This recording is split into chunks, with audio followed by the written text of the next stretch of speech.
Welcome to Chapter 0 and a summary of a novel I love very much.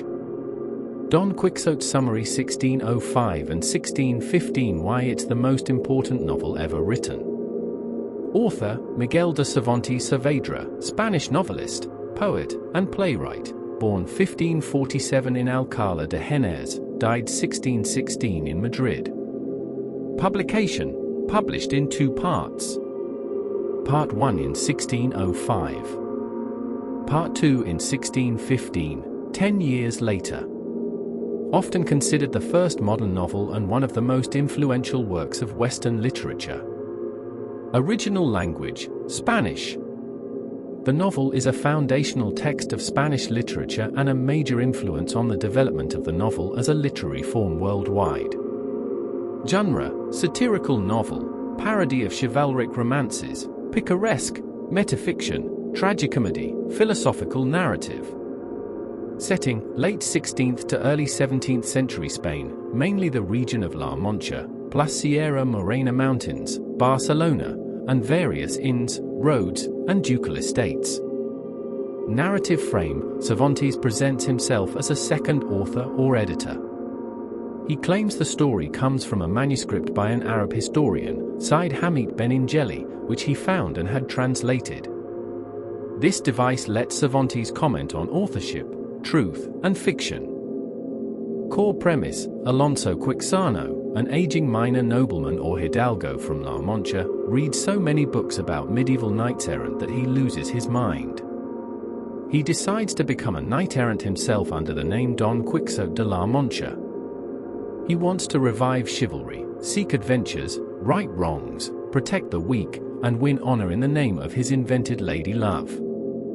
Central theme, the conflict between reality and illusion, idealism and pragmatism, individual vision and social norms. Also explores literature, identity, madness, heroism, friendship, and the power of stories. Main characters: Don Quixote de la Mancha, Alonso Quixano, protagonist. About 50 years old, lean, gaunt, lives with his niece and housekeeper. Obsessed with chivalric romances. Renames himself Don Quixote. He is delusional about chivalry but often intelligent, eloquent, and moral on other subjects. His madness is selective. He embodies idealism taken to absurdity. Sancho Panza, Don Quixote's squire. A poor, illiterate peasant farmer from the same village. Short, fat, practical, and fond of proverbs. He joins Quixote for the promise of becoming governor of an island. He serves as the realist counterpart to Quixote. Over time he develops loyalty and absorbs some of Quixote's idealism while Quixote absorbs some of Sancho's pragmatism. Dulcinea del Toboso, Quixote's lady love.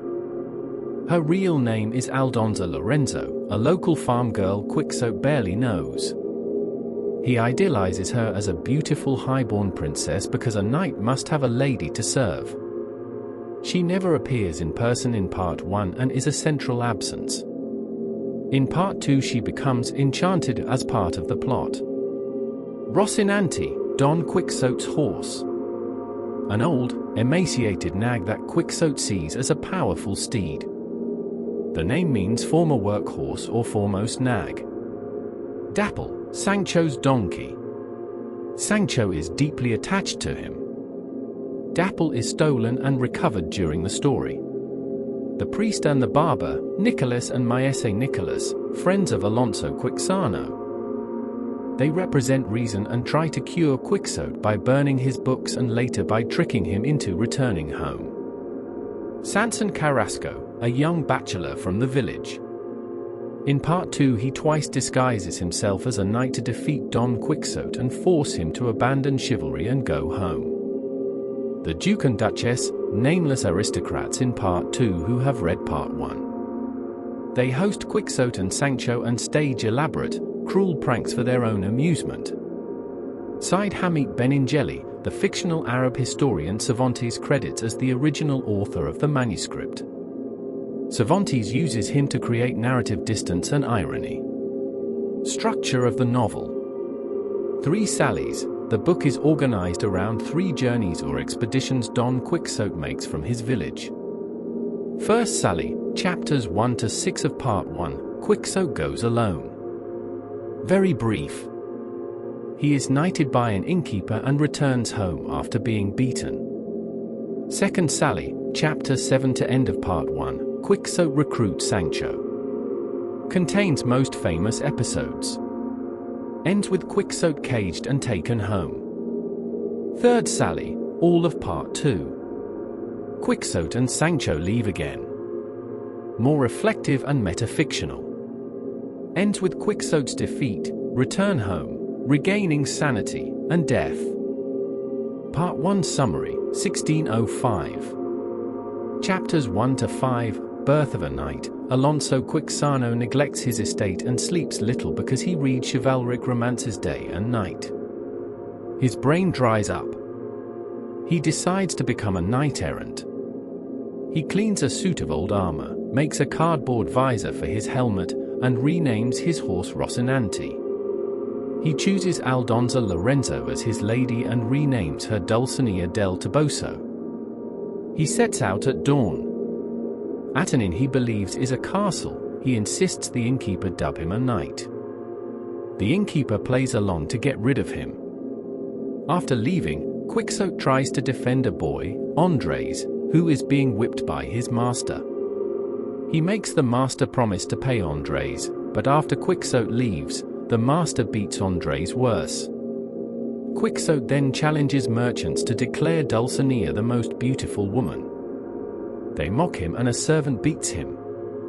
A neighbor finds Quixote lying injured and takes him home. Chapter 6, The Inquisition of the Books. The priest, barber, niece, and housekeeper examine Quixote's library.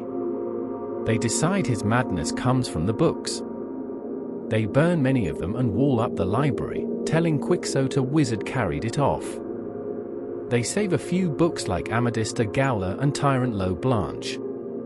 Chapter 7 to 8, Sancho and the Windmills. Quixote convinces Sancho Panza to be his squire by promising him the governorship of an island. They set out. Quixote sees 30 or 40 windmills and declares they are monstrous giants.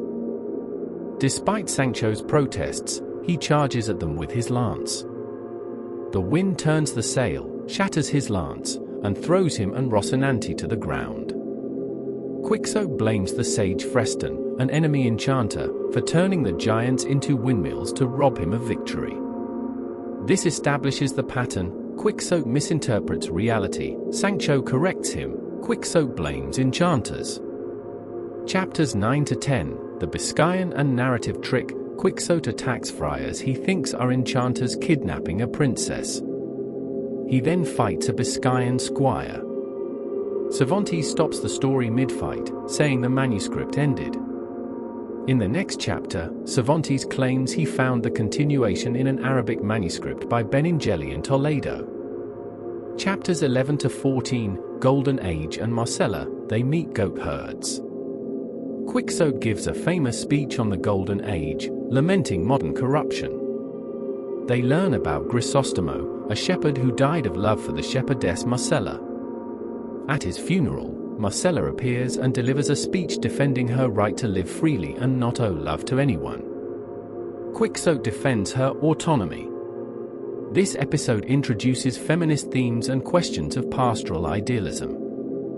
Chapters 15 to 17, Yangasans and the Inn. Rocinante tries to mate with mares owned by Yangasan carriers, who beat Quixote and Sancho. At an inn, Quixote thinks Maritornes the servant is a princess. A fight breaks out in the dark. Quixote makes a healing balsam of Fierabras. He drinks it, vomits, and feels cured. Sancho tries it and becomes violently ill, concluding it only works for knights. Others toss Sancho in a blanket for not paying. Chapters 18 to 21, Armies of Sheep and Mambrino's Helmet. Quixote sees 2 clouds of dust from herds of sheep and imagines 2 great armies. He charges and kills sheep before shepherds stone him. Later he sees a barber wearing a brass basin on his head in the rain. Quixote decides it is the golden helmet of Mambrino from chivalric legend. He takes it. Sancho calls the object a basin helmet or basielmo, showing how language mediates reality. Chapter 22, The Galley Slaves. They meet 12 criminals chained together being taken to the galleys. Quixote interviews them and decides they are oppressed. He attacks the guards and frees them, arguing it is unknightly to force people against their will. The freed prisoners stone Quixote and Sancho, then rob them and flee. One of them is Gin's de Passement, who will reappear later. Quixote concludes that doing good to the ungrateful is a mistake.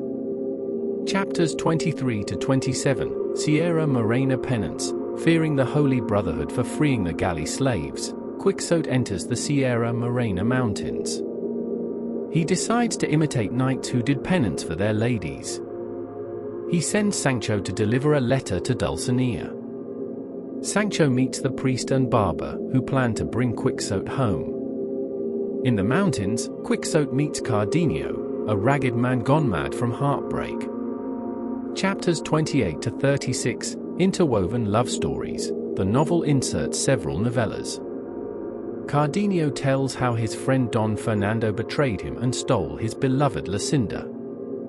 Dorotea appears, disguised as a boy. She tells how Don Fernando seduced her with a marriage promise, then abandoned her for Lucinda. The priest and barber convince Dorotea to play Princess Mycona, who needs Quixote to kill a giant to recover her kingdom.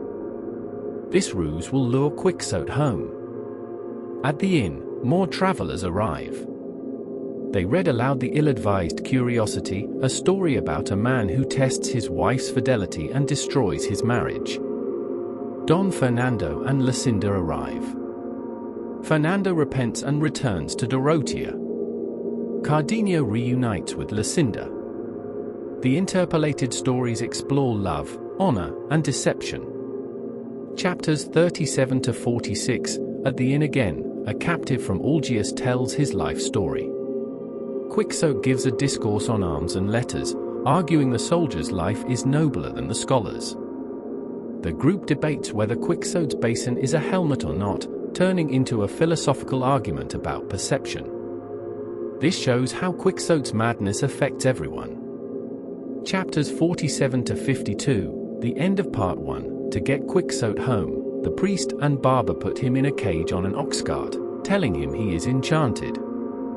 He believes it and returns to his village. The narrator says this ends the second sally. Cervantes hints that Benengeli promised a third sally, but no manuscript has been found. Part 1 ends with poems about the characters. Part 2 Summary, 1615. Key difference, Part 2 is metafictional. Part 1 has been published and characters have read it. Quixote and Sancho know they are famous. This changes their adventures. Cervantes also wrote Part 2 partly to respond to a false sequel published in 1614 by Alonso Fernández de Avellaneda, which Cervantes attacks in the text. Chapters 1 to 7, Recovery and Departure. 1 month later, the priest and barber visit Quixote to test his sanity. He seems cured and discusses politics intelligently. But when chivalry is mentioned, he relapses. Sanson Carrasco, a bachelor from Salamanca, arrives and confirms that Part 1 is a bestseller. Sancho's wife asks about the island. Quixote and Sancho decide to leave on a third sally. Sancho now demands a fixed salary instead of just the island. Chapters 8 to 10, Enchanting Dulcinea. Quixote wants to see Dulcinea in El Toboso. Sancho never delivered the letter in Part 1 and fears exposure. He tricks Quixote by pointing to 3 peasant girls on donkeys and claiming one is Dulcinea enchanted to look ugly. Quixote sees a coarse farm girl and is devastated, but believes enchantment is to blame. This reversal means Quixote now suffers from Sancho's deception. Disenchanting Dulcinea becomes Quixote's main goal. Chapters 11 to 24, Adventures on the Road. They meet a wagon of actors and Quixote attacks it thinking it is evil. They meet the Knight of the Mirrors, who is actually Sancho Carrasco in disguise. He plans to defeat Quixote and order him to retire for a year. But Quixote wins the battle. Quixote descends into the cave of Montesinos and later claims he saw legendary heroes and an enchanted Dulcinea there. Sancho and a cousin doubt him. Cervantes leaves it ambiguous whether it was a dream. They meet Master Pedro with a divining ape and a puppet show. The puppet show tells a chivalric story. Quixote thinks it is real, attacks the puppets to save the characters, and destroys the stage. Master Pedro is revealed to be Jin's depassment from the galley slaves. Quixote pays for damages. Chapters 25 to 57, with the Duke and Duchess. A Duke and Duchess have read Part 1 and decide to play along with Quixote's fantasy for entertainment.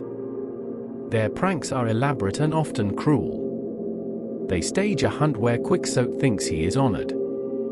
They invent the disenchantment of Dulcinea. Sancho must give himself 3,300 lashes. Sancho resists.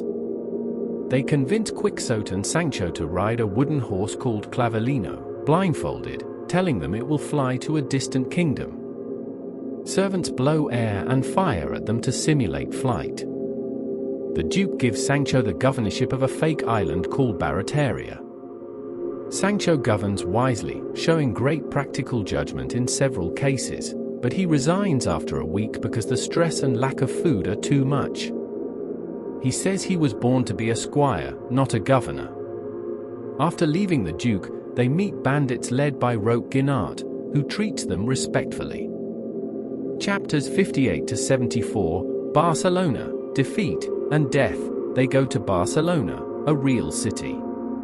Quixote sees the sea for the first time and is amazed.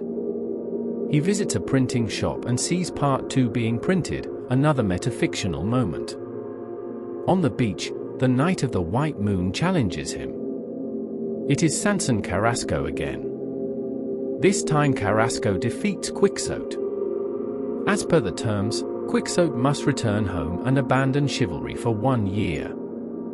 Quixote is obedient and heartbroken. On the way home, they meet Alvaro Tarf, a character from Avellaneder's false sequel. Tarf signs a statement that these are the real Quixote and Sancho, not Avellaneder's. Back in the village, Quixote falls ill. He sleeps 6 hours, wakes up, and has regained his sanity. He renounces chivalry as foolishness and reclaims his name, Alonso Quixano the Good. He makes a will, confesses, and dies peacefully among friends. The narrator notes Side Hamid ends the history here so no one else can falsely resurrect Don Quixote. Sancho weeps at his death. Major themes explained. Reality versus illusion, the core conflict. Quixote sees the world through books. Windmills become giants. Inns become castles. Cervantes asks whether objective reality exists or if perception creates reality. The basin helmet debate makes this explicit. Idealism versus realism. Don Quixote represents lofty ideals, honor, and imagination. Sancho represents bodily needs, common sense, and material reality. The novel argues both are necessary. Sancho becomes more idealistic. Quixote becomes more aware of reality. Literature and life. The novel is about books and reading. Quixote is driven mad by fiction. Part 2 characters have read Part 1, blurring fiction and life. Cervantes explores how stories shape identity and how dangerous and necessary they are. Madness and sanity. Quixote's madness is selective and often noble. Many sane characters act cruelly, like the Duke and Duchess. The novel questions who is really mad. Sancho's Quixotization and Quixote's Sanchification show identity is fluid. Social critique. Cervantes satirizes Spanish society, the decline of the nobility, bureaucracy, the church, racial purity laws, and the abuse of power. Sancho's governorship critiques government. The Galley Slaves episode critiques justice. Friendship, the relationship between Quixote and Sancho, is the emotional heart.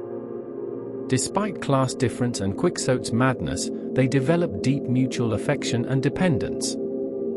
Metafiction, Part 2 constantly refers to Part 1 and to another sequel. Characters discuss the book they are in.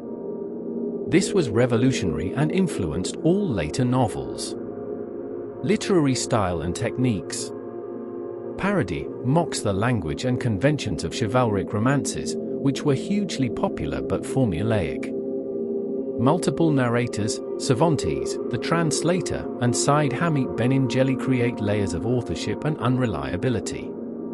Interpolated stories. Part 1 includes several side novellas not directly about Quixote, like The Ill-Advised Curiosity. Part 2 integrates stories better. Dialogue. Much of the book is dialogue between Quixote and Sancho. Their contrasting speech styles reveal character. Quixote speaks archaically. Sancho uses proverbs and earthy language. Humor ranges from slapstick, like Sancho being blanketed, to sophisticated irony and satire. Episodic structure. Like a picaresque novel, it is a series of episodes rather than a tight plot. This allows for variety and social panorama. Famous episodes and their meaning. Tilting at Windmills, the most famous scene, means attacking imaginary enemies or fighting unwinnable battles. Shows idealism confronting mechanical modern reality. Mambrino's helmet shows how perspective and naming create reality. Is it a basin or a helmet? It depends on who decides. The Galley Slaves explores freedom, justice, and gratitude. Quixote's abstract ideal of freeing the oppressed meets the reality that not all prisoners are innocent. Sancho's governorship demonstrates natural wisdom versus formal education. Sancho, illiterate, rules better than many educated rulers, but finds power unhappy. The Cave of Montesinos questions whether truth can be known. Was it a dream? Cervantes refuses to say, suggesting reality is unknowable. Clavileño, a satire of false adventures and how people are complicit in their own deceptions. Ending and legacy. Quixote's death. By having Quixote regain sanity and die, Cervantes prevents anyone else from writing more sequels. He dies as Alonso Quixano the Good, rejecting his fantasy life. It is melancholy. The reader mourns both the man and the dream. Sancho's fate. Sancho is left without his master. He has grown from simple to wise. His grief is genuine, showing how much he loved Quixote. Influence. Considered the first modern novel because of its complex characters, realism, metafiction, and psychological depth. Influenced novelists like Fielding, Dickens, Dostoevsky, Flaubert, Melville, and Kafka. The phrase quixotic entered language to mean idealistic and impractical. Philosophical impact inspired thinkers on the nature of truth and fiction. The book can be read as tragedy or comedy. It affirms human dignity, imagination, and friendship even while mocking delusion. Key quotes. Too much sanity may be madness. And maddest of all, to see life as it is and not as it should be. When life itself seems lunatic, who knows where madness lies? Thou hast seen nothing yet. Sancho to Quixote, showing Sancho's growing imagination. For me alone was Don Quixote born, an eye for him. He knew how to act, an eye to write. Side Hamid Benengeli's closing words. Why it matters today, Don Quixote speaks to anyone who has fought for an ideal, been mocked for dreaming, or struggled to balance dreams with reality.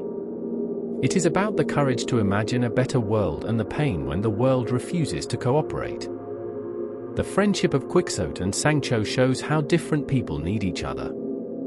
The novel's questions about truth, media, and storytelling are still urgent in an age of misinformation. Reading notes. Part 1 is more comic and episodic. Part 2 is darker, more complex, and more unified. Many scholars prefer Part 2 for its depth. The book is long but repays patience. Cervantes' tone is compassionate. He loves Don Quixote even as he laughs at him.